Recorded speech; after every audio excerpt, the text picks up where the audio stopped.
Assalamualaikum warahmatullahi wabarakatuh. Hello everyone, let me introduce myself. My name is Yolanda Pramesti with student ID number 2024-32103. So today in this video, I will present the result of my fourth database practicum report focusing on automate data scraping using dynamic APS and processing the extracted data into a structured CSV file.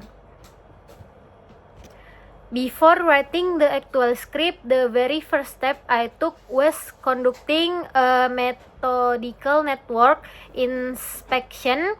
I opened the browser developer tools by pressing F12, navigate to the network tab, and activate the fetch or HHR filter. The purpose of this step is to intercept the hidden AP endpoints that supply data to the web page asynchronously. As you can see on the screen, a GET request was successfully captured, targeting the product's limit is 10 endpoint. In the preview tab, the server returns a semi-structured payload with a application or JSON content type. The JSON structure consists of a products array, a limit parameter set to 10 records per page, and a total key indicating that there are 194 total records available on the server. Moving on the Python script implementation, the code is built modularly within Jupyter Notebook. In the first cell, I imported the required libraries including request, pandas, time, and JSON. In the configuration cell, I established the global variables targeting a maximum pagination loop of up to 11 pages.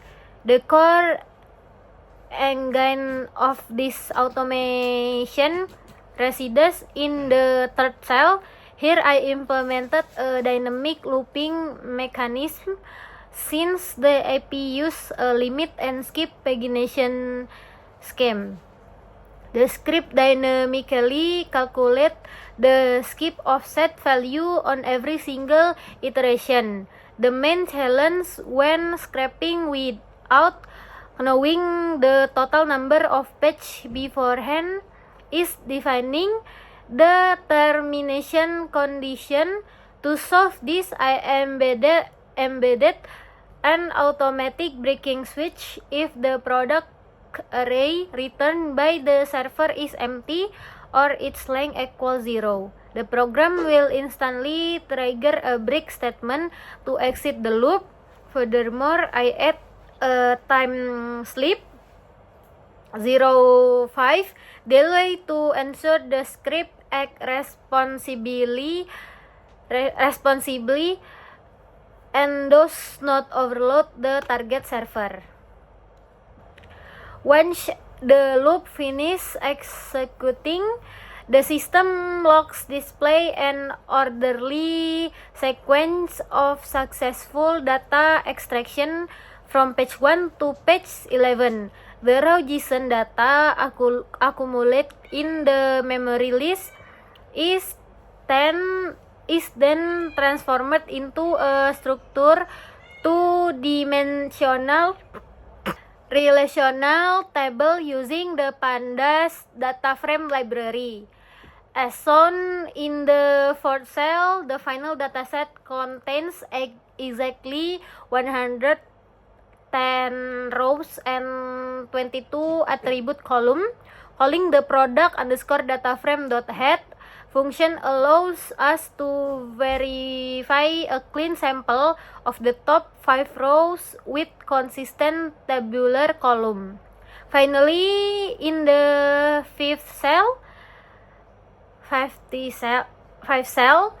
execute the .to_CSV function with the index is false parameter. This export the data frame from the temporary memory into a permanent physical file name laporan 4_2024-32103 Yolanda Pramesti _PBD _C.csv. The data is now fully structured, clean, and ready for any future analytical tasks.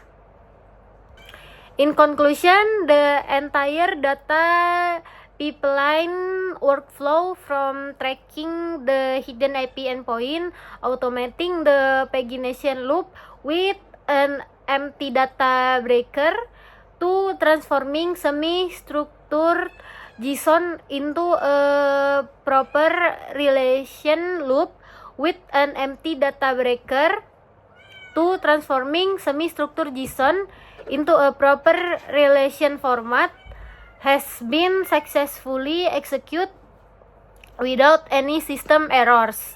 That concludes my practical report presentation.